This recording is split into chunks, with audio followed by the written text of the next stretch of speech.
What is virtualization and what is difference between VPS and a cloud? अच्छा, एक ज़रा cloud computing से related एक क्वेश्चन आ गया कि वर्चुअलाइजेशन क्या होती है, वीपीएस क्या होता है, क्लाउड क्या होता है। तो बिल्कुल बेसिक से मैं समझाने की कोशिश करूँगा।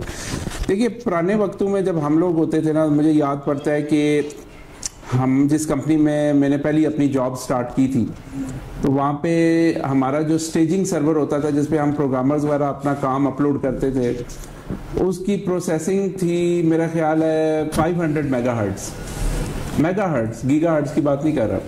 और उसके जो रैम थी वो 1 GB, और हम समझते थे उस माने में 1 GB बहुत बड़ी रैम है, ठीक है। सो अब हुआ क्या कि वक्त के साथ साथ जो है वो कंप्यूटिंग का एक मोर्स लॉ है। मोर्स लॉ ये कहता है कि हर 18 माह के बाद जो है वो प्रोसेसिंग पावर जो होती है ना वो डबल हो जाती है। यानी टेक्नोलॉजी में इतनी एडवांसमेंट आ जाती है कि प्रोसेसिंग पावर जो है वो डबल हो जाती है। तो वक्त के साथ साथ वो बढ़ता गया, गीगा हर्ट्ज में चले गए, फिर आप आजकल ऑक्टा कोर आ गए हैं, ठीक है। अब होता क्या है कि उन्होंने कहा कि अब तो प्रोसेसिंग इतनी ज़्यादा हो गई हमारे पास, तो हम इसको यूज़ नहीं कर पाते। एक कंप्यूटर जो होता है ना वो ज़्यादा से ज़्यादा 20% प्रोसेसिंग पावर यूज़ करता है। अगर आप उसकी प्रोसेस मैनेजर को खोल के भी देखें तो आप देखेंगे रैम भी वो पूरी यूटिलाइज नहीं करता। आजकल तो 16 GB आम सी बात है, लैपटॉप्स के अंदर होती है। इसी तरह और भी जो जितने भी हार्ड डिस्क है वो फजूल पड़ी रहती है, उसका इस्तेमाल नहीं होता। तो कॉन्सेप्ट ये आया कि एक कंप्यूटर को अगर हम लॉजिकल CPUs में डिवाइड कर दें तो उससे क्या होगा कि कंप्यूटर वही होगा, एक ही होगा, लेकिन उसके अंदर 10 और कंप्यूटर बनाए जा सकते हैं। उसको उन्होंने नाम दे दिया वर्चुअलाइजेशन। उसमें फिर वर्चुअलाइजेशन सॉफ्टवेयर आ गए। VMware ने बहुत बड़ा इसमें काम किया। VMware एक बहुत बड़ी कंपनी है जिसने वर्चुअलाइजेशन के ऊपर फिर वो लिनक्स के ऊपर भी वर्चुअलाइज कर देते हैं, हर प्लेटफॉर्म को, विंडोज़ को भी वर्चुअलाइज कर देते हैं। अब इसके ऊपर एक बड़ी कमर्शियल एक्टिविटी आ गई। तो जो होस्टिंग कंपनीज थी, होस्टिंग कंपनीज ने कहा अच्छा चलो ठीक है, हम ये करेंगे कि एक सर्वर लिया करेंगे और उसके 10 VPS बना लिया करेंगे और हर VPS से हम पैसे कमाया करेंगे। तो जहाँ पे वो एक सर्वर से जो है वो लेट्स सो $100 कमाते थे, अब वो उन्होंने 10 सर्वर $20 के $200 कमाने शुरू कर दी। तो एक कमर्शियल एक्टिविटी भी शुरू होगी। अब हर बंदा जो है ना वो अपना, मिसाल के तौर पर मैं एक डेवलपमेंट कंपनी हूँ तो मुझे अपना स्टेजिंग सर्वर रखना है, तो मैं उनसे एक VPS लूंगा, मुझे पूरा कंप्यूटर लेने की जरूरत नहीं है। तो उन्होंने भी वर्चुअलाइज करके रखे हुए, उनको वो कहते हैं वर्चुअल प्राइवेट सर्वर्स।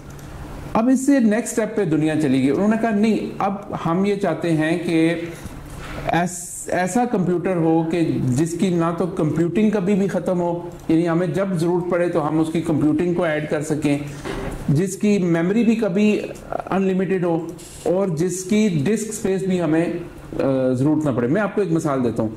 Amazon.com इतनी बड़ी वेबसाइट है, 10 करोड़ विजिटर्स हर वक्त उसके ऊपर होते हैं, ठीक है। Amazon.com ने कहा हम तो इतने विजिटर एक कंप्यूटर पे या एक सर्वर पे या इवन 10 सर्वर पे भी संभाल ही नहीं सकते। तो उन्होंने कहा हम एक क्लाउड बना लेते हैं। उसमें क्या होता है कि काफ़ी सारे जो है ना वर्चुअलाइज्ड इंस्टेंसेस वो आपस में मिल के काम करते हैं, तो हर कोई अपना काम कर रहा होता है, ठीक है। अब होता क्या कि जिस वक्त उनकी ट्रैफिक बढ़ जाती है तो ऑन डिमांड वो 100 सर्वर मजीद ऐड कर लेते हैं, और जब उनकी ट्रैफिक नीचे चली जाती है तो वो उन सर्वर्स को शट डाउन कर देते हैं और जितनी उनको ज़रूरत होती है उतनी CPU वो ऑन करते हैं। तो इससे होता क्या है कि Amazon जो है वो आपको चार्ज करता है आवरली बेसिस के ऊपर। जिस वक्त आपकी ट्रैफिक ज़्यादा हो जाएगी, जिस वक्त आपकी डिमांड ज़्यादा हो जाएगी, उस वक्त आप एकदम से वो मज़ीद अपने क्लाउड को एक्सपेंड कर सकते हैं, और जिस वक्त आपकी उसकी ज़रूरत नहीं होती उस वक्त आप उसको वापस कर लेते हैं।